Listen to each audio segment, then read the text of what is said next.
It's all holding back. It's all holding back. Hi, I'm Jamie Otis, and tonight on Married at First Sight Unfiltered, I sit down with the couples and ask the tough questions. We'll get into the ups and downs, for better or worse, and find out what it was really like to marry a complete stranger.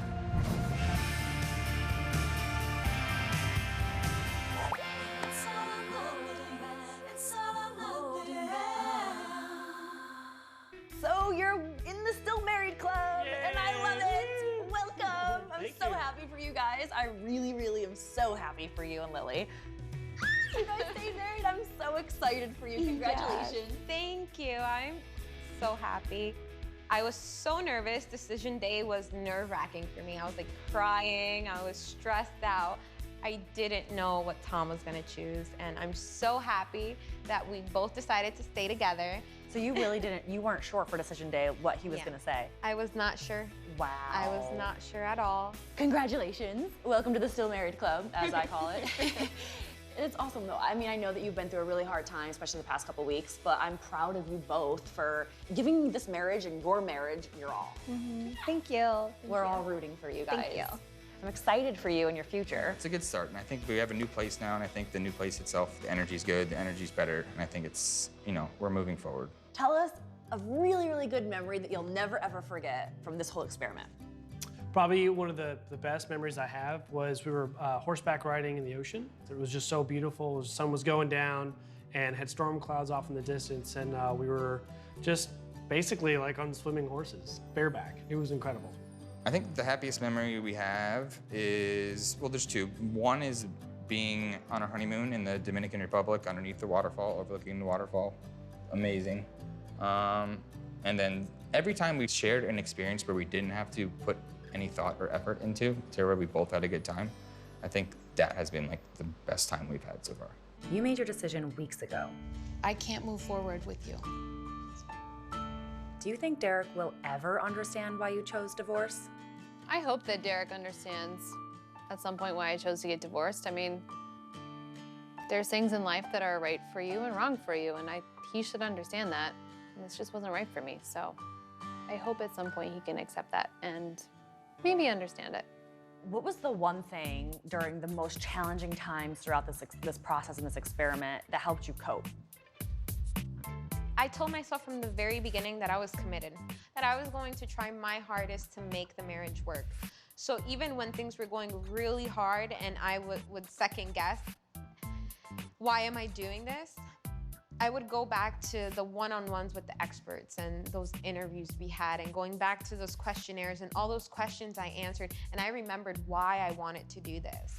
And it made me realize that, you know what, marriage isn't easy. It's really hard. And we have a good thing going, even when things are hard.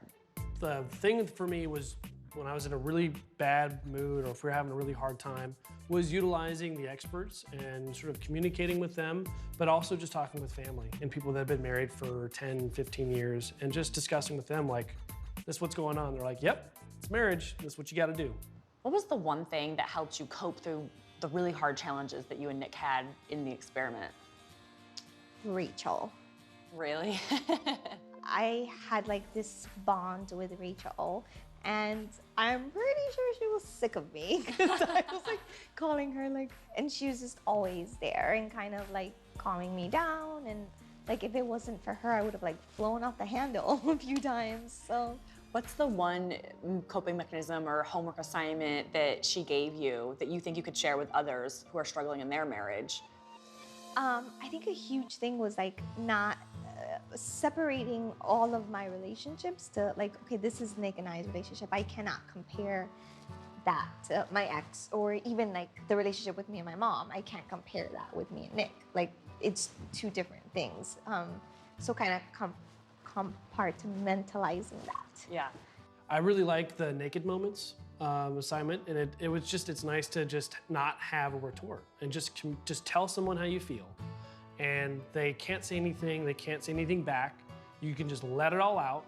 You're like, oh, and then you can leave the room or whatever, and then if they need a naked moment the next day, you can't use a naked moment next to a naked moment. So it's perfect. Like, you just express yourself and be done. You feel like 10 times better. There's gonna be another season of Married at First Sight. If you could give these couples any advice, what would you say to them? Tell the experts everything. If you're not putting 100%, then you're really not doing anything.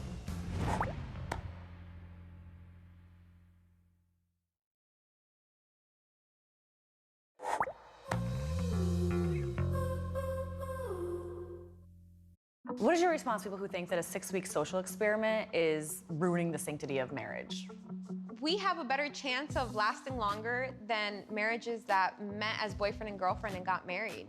We're not perfect, and we're still getting to know each other, but there's a science to it. We were matched for a reason. We complement each other, and just having the experts help there.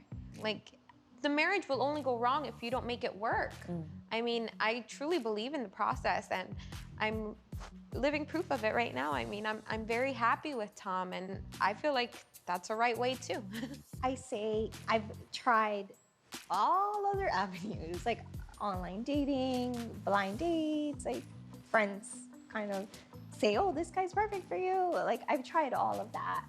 If this brings me to the love of my life, so be it. Like, how freaking awesome. When people say, oh, you're doing a 6-week social experiment and that's how you're marrying a partner, what do you think of that? I sit down and explain to them how it works, how there's experts, how they match, how we answer tons and tons and tons of questions. It's not just picking 2 people and saying, oh, I hope it works. Like, there's a lot to it. I think it really just depends on the part of the world that you live in. I feel like there's a lot of cultures that people are forced into marriage, and they consider that sacred. Depending on the culture, depending on where you're at, that's when you can say, like, well, this is against our culture, but okay, well, that doesn't apply to all cultures or all religions. So depends on who's asking. How will you respond to those people who will say, you're a quitter? What I would say to anybody who wants to say negative things about me in terms of leaving this marriage too soon or not maybe giving it my due diligence, I just want to ask those people about a time in their life when everything looked really great and everybody was like, this is so good for you and blah, blah, blah, but in your heart you knew it wasn't right. How do you look at yourself in the mirror and continue to fake it? You can't, I can't do that. I stood up for myself, and at the end of the day, I can look at myself and say, this is who I am, and that's okay. And everyone has that right.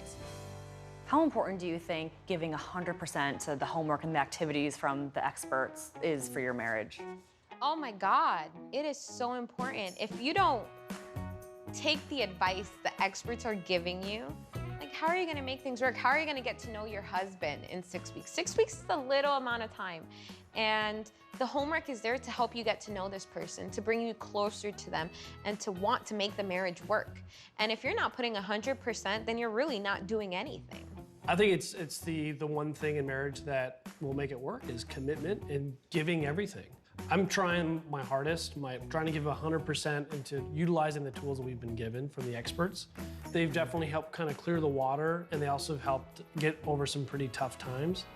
There's gonna be another season of Married at First Sight. And if you could give these couples any advice, what would you say to them? First piece of advice is, number 1, give it 100% until the very end. And number 2 is listen to the experts and do what they say, because they always have your best interests in mind.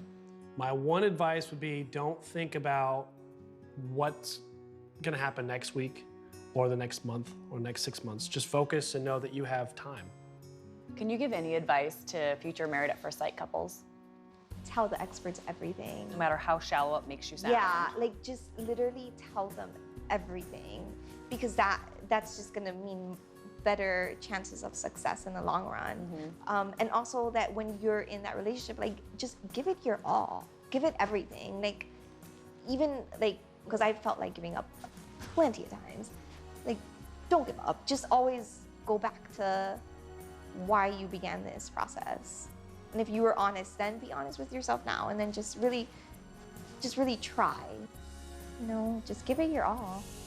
Thanks for watching Unfiltered, the only show that takes you inside the journey of marrying a complete stranger on national television.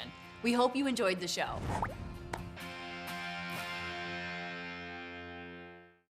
feel like you're a stranger. I know, right? I never pictured getting married to a stranger. You may kiss your bride.